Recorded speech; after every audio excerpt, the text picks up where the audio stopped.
Washington wants to benefit from the insightful perspective from Pakistan Army's leadership that how Pakistan views these developments involving perhaps all four neighbors of Pakistan, be it the Cold War era, be it the Afghan War era, be it the global war on terror era.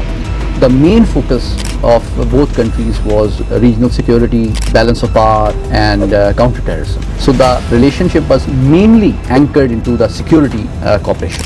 Hello, this is Riffat Amin. Welcome back to another episode of Clash Course, a podcast where we actually solve greater geopolitical puzzles. And for that matter, we have a very interesting topic. We're going to talk about the changing regional dynamics of South Asia. And for that, we have a senior journalist for Me News as well as an international policy expert, Syed Muhammad Ali. Assalamu alaikum, sir. Thank you for having me. Sir, how are you? I'm very well. And thank you for coming at such a short notice. Well, overall, I would, just go into asking you the first question that now recently we've heard the news that Field Marshal and the Chief of Army Staff is going to visit US again. What's your say on this, and why is he going there? What are the diplomatic agendas behind? And sir. Thank you for having me. And I think there are three reasons why I think Washington is eager to host Pakistan's army chief within a short span of a few weeks again. Right. Number one, I think this is an empirical evidence that Washington has finally recovered from its unrealistic expectation from New Delhi to emerge as a regional security, net security provider. Right. And I think after the Operation Bunyan al-Marsoos and the May conflict in South Asia, there is a major reset at the policy level in Washington towards South Asia. Right.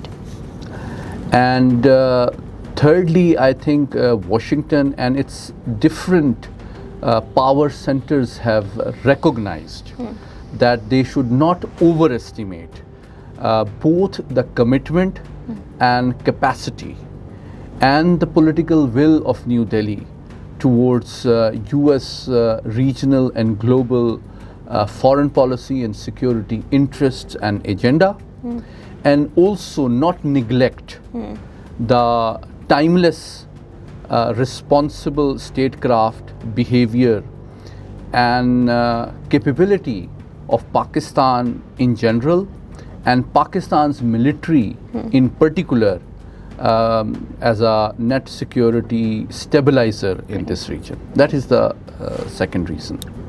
The third reason is, as you rightly pointed out yourself, both at the global and regional level, I think there are a lot of changes taking place very swiftly, Right. geopolitically, geo-economically, geostrategically. And Washington wants to benefit from the insightful perspective from Pakistan Army's leadership Right. that how Pakistan views these developments involving perhaps all four neighbors of Pakistan.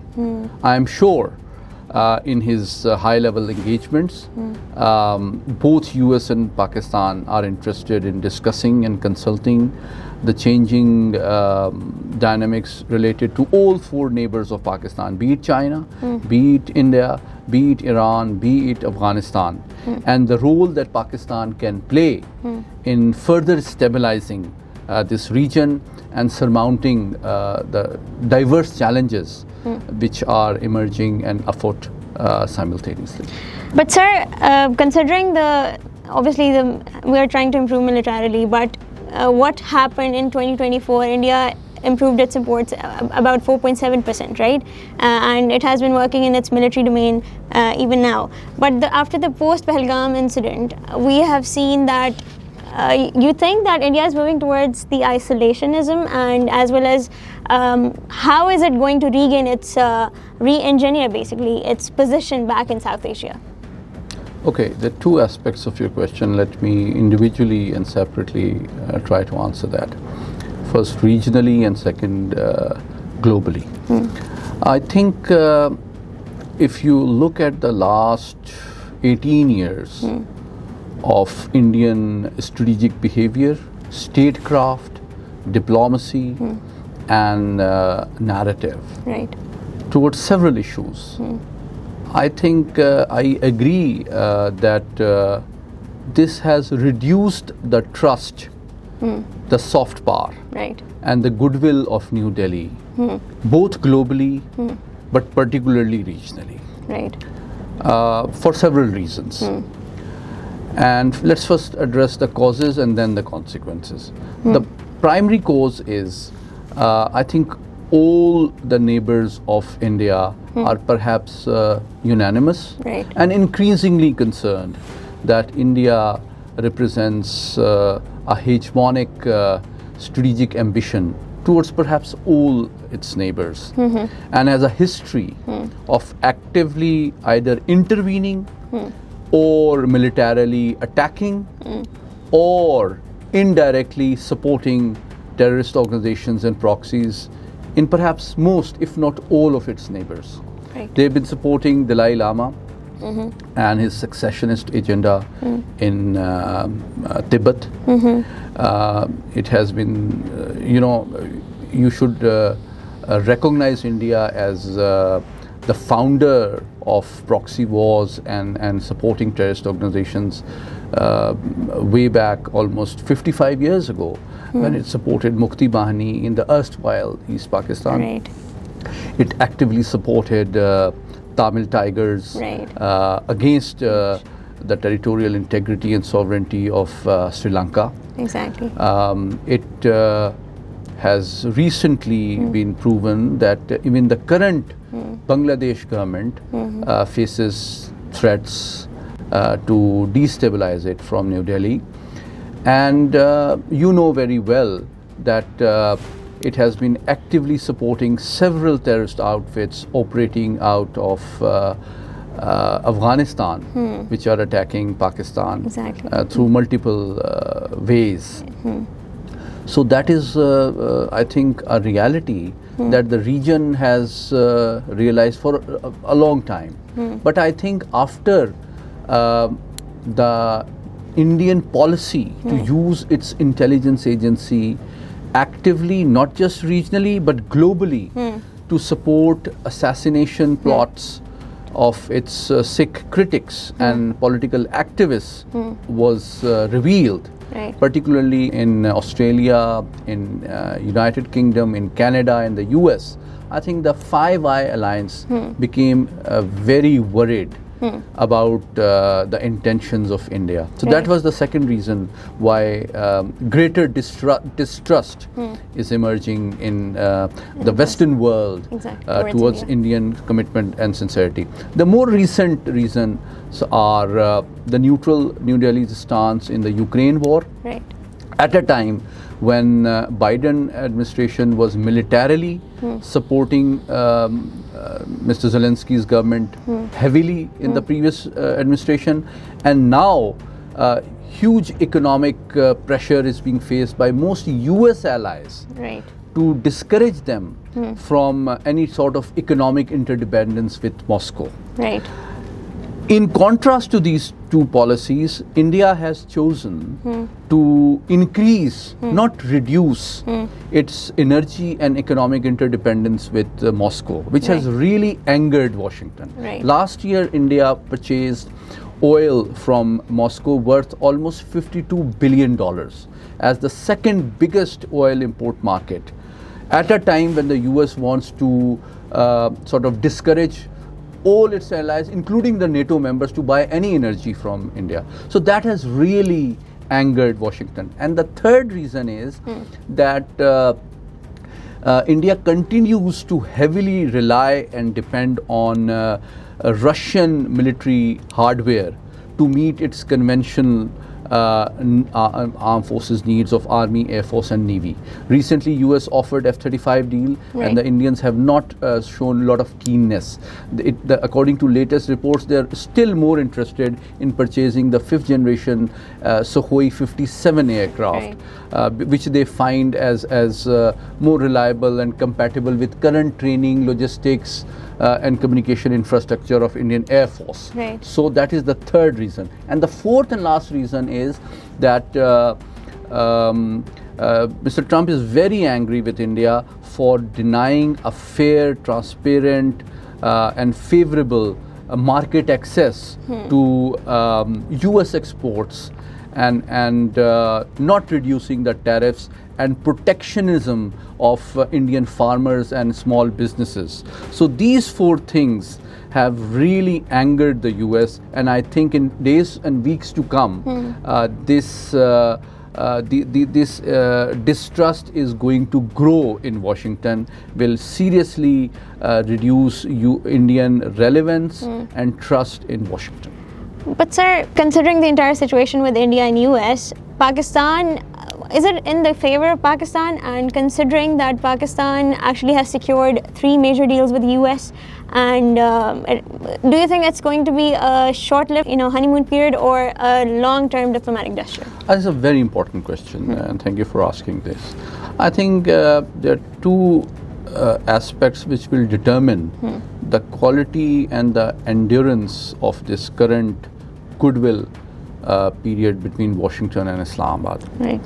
The relationship between Washington and Islamabad has been close, but cyclical and periodic. That is a historical reality.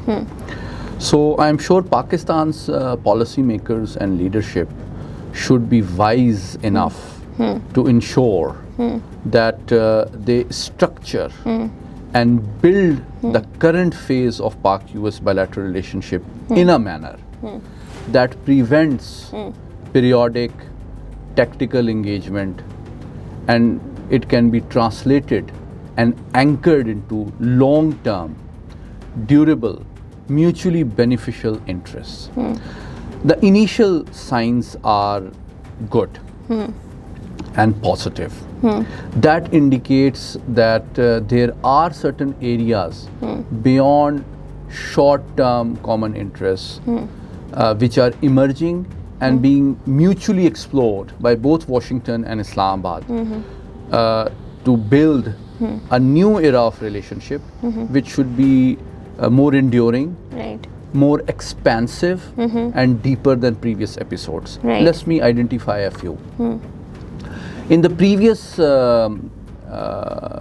periods of alliances and partnership, be it the Cold War era, be it the Afghan War era, be it the global war on terror era, the main focus of both countries was regional security, balance of power, and counterterrorism.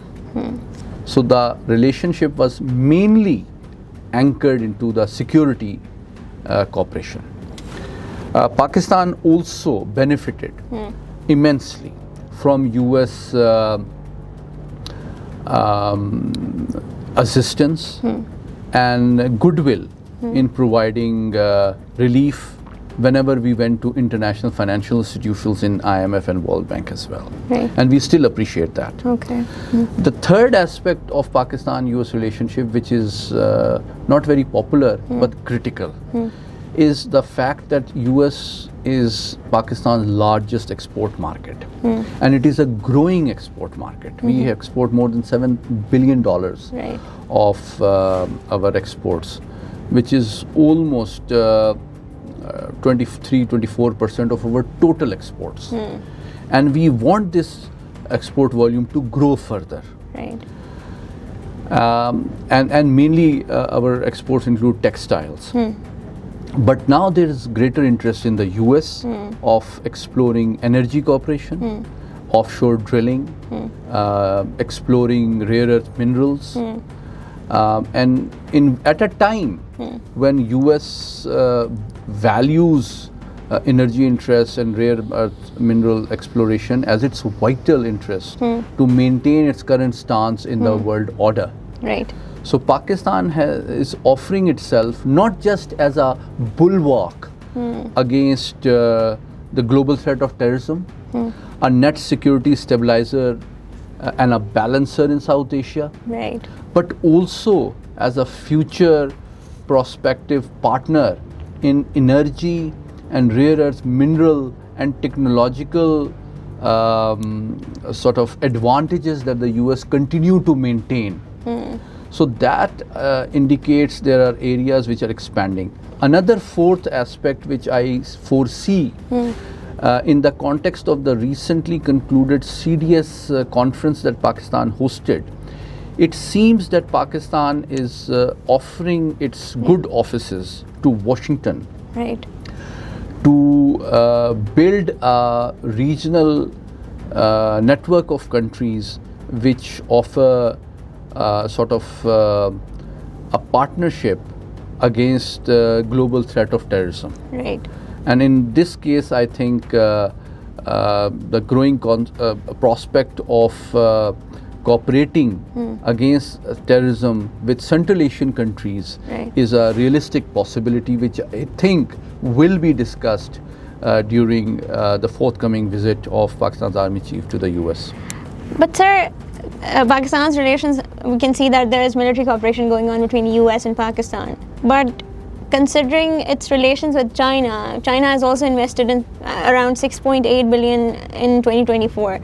How is Pakistan going to strike a balance between US and China in terms of, the relationship? I think it's a very important question, and thank you for asking that. I think not to strike a delicate but necessary balance between US and China is not an option for Pakistan. Let me explain briefly why.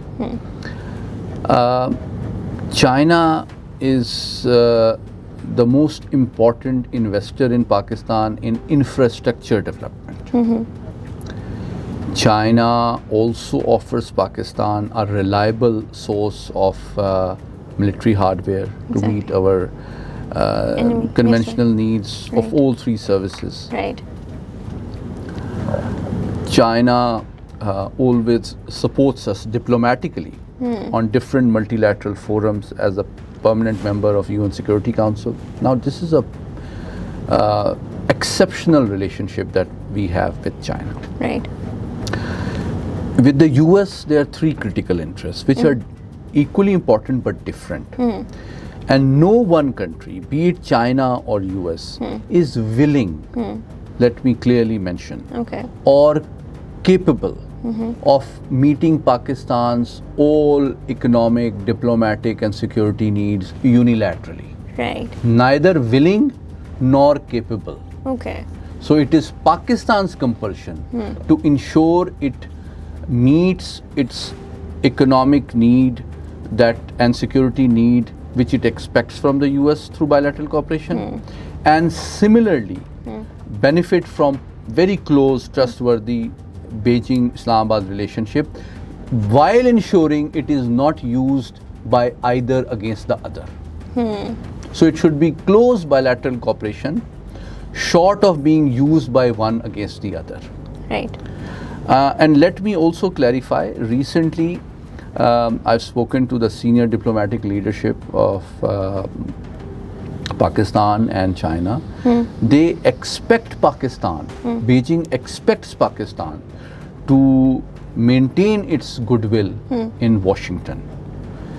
And you know very well that China itself, notwithstanding the strategic narratives that come from the Western think tanks and media, China's relationship with the US is the most critical for its own economic rise and growth, because US is China's biggest export market.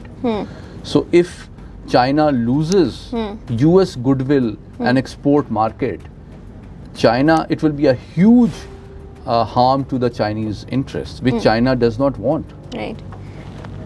But sir, we cannot forget, obviously, Iran's part in this entire situation. Recently, Tehran also invested in Pakistan. There's a trade deal going on. There was the $1.6 million MOU signed when Pezeshkian's visit happened last week. So, how do you see this situation? How do you see the Pakistan-Iran relationships improving, and how is that going to impact the rest of the world? I think it's very important. I think let me explain Pak-Iran relationship in three contexts.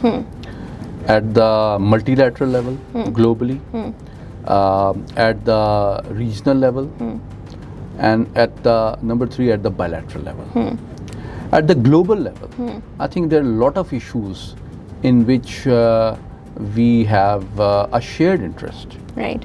And we have taken a considered and shared view on global issues, such as the issue of Kashmir, such as the issue of Palestine, the issue of Islamophobia. I think these are, issues which transcend boundaries. And secondly, at the regional level, you would recall that the US Secretary of State, Marco Rubio, thanked Pakistan's foreign minister in helping de-escalate the recent Middle Eastern conflict. Right. And you know very well that Mr. Trump, when he hosted Pakistan's army chief for a 2-hour-long lunch, after that he mentioned and appreciated and recognized that Pakistan understands Iran better than most other countries. Exactly. So how to deal with Iran is an issue on which I think US appreciate and values our input and advice, which helped sort of de-escalate the conflict. And that is something which equally was appreciated by the Iranian parliament and by the Iranian president who recently visited Pakistan. So, and let me give you a third context which also is not known to many people. After the Iranian Revolution in 1979, Iran and US relations hit a new low, you know very well. So it was Pakistan Embassy in Washington which offered the visas for those US travelers who wanted to visit Iran, which is an evidence that Pakistan simultaneously maintains the respect and trust of both US and Iran. So whenever there is a conflict or crisis, I think Pakistan has maintained a very responsible stance in emerging, as has been said, as a regional security stabilizer, rather than taking side of one country against the other. Because you know, for Pakistan's domestic internal security, regional security, I think it is very important that instead of being used by one country against the other, it is very important for Pakistan's national security and foreign policy interests to simultaneously benefit from the trust and goodwill of all parties and urge them to amicably resolve their disputes and differences through diplomacy within the UN Charter and international law, and not rely on conflict, aggression and instability. Sir, when we talk about the national security, obviously we cannot forget the Afghan part in the entire conflict. So how do you see, last week Muttaqi's visit was also expected. Do you think there was a diplomatic agenda behind his delay? I think briefly put, I would say that it takes two to tango. The Afghan nation has enjoyed and benefited from exceptional goodwill, hospitality, and magnanimity of Pakistani nation, not just state or government, for the past 46 years. And I think no country has helped the Afghan nation, which has suffered almost 5 decades of conflict and crisis. And I'm sure every Afghan in his or her hearts of hearts recognizes and appreciates that. Let me quote one of my favorite cricketer, Rashid, who's a very good spinner of Afghan cricket team. Right. He learned cricket in Pakistan. The current Afghan cricket team, on a lighter note, is perhaps playing better than Pakistan's current cricket team. Exactly. 100% But for that skill, confidence and performance, they should credit Pakistan. Exactly. All these cricketers which are embarrassing the world's best cricket teams like England and Australia in World Cup must recognize that they learned cricket in Pakistan. Right. So that is just one example. When I say it takes two to tango, I think Pakistan has been lawfully and reasonably expecting from the Afghan current government to pay respect to our national interests, our national security, by taking adequate, Right. timely, and transparent measures Right. that no individual or entity based in the territory of Afghanistan uses that territory resources to cause any harm to any Pakistani anywhere in Pakistan. Right. So that is very important. But unfortunately, it seems that so far, despite highest level requests and overtures and engagements, Afghan government has so far not timely or adequately met Pakistan's expectations.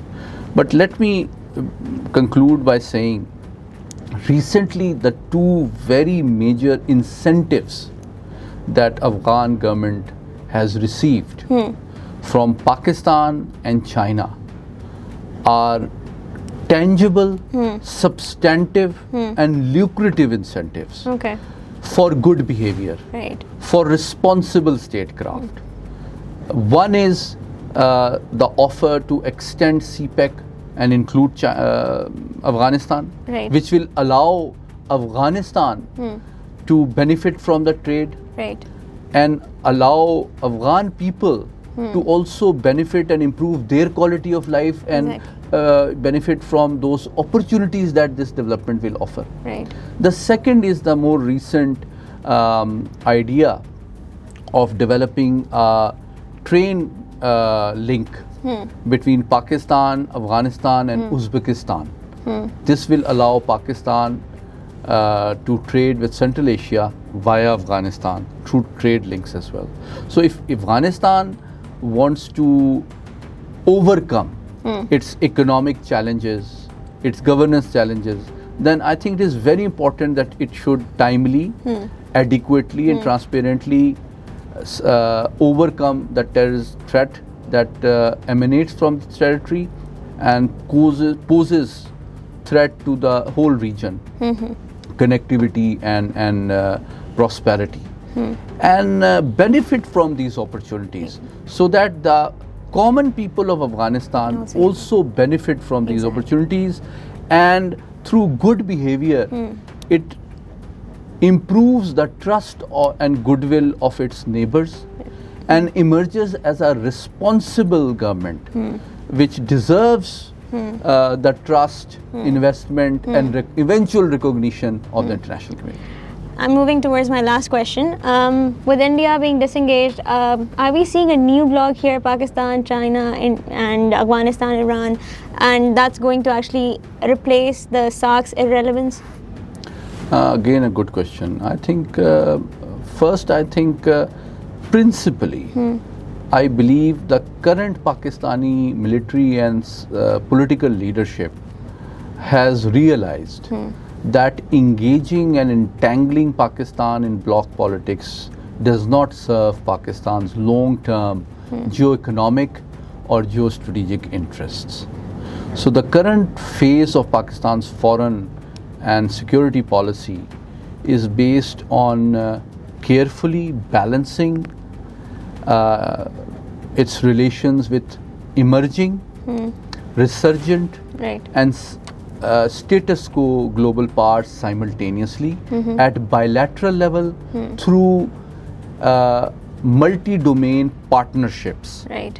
rather than engaging in strong alliances Right. in which one can be used against the other, which can be lucrative on one side but equally costly and dangerous in other domains. Right. Thank you so much, sir. Thank you so much for your time. It was lovely talking to you. That's it for today, and we're signing off. This is Riffat Amin, and do follow us for more insights on global affairs. Thank you so much.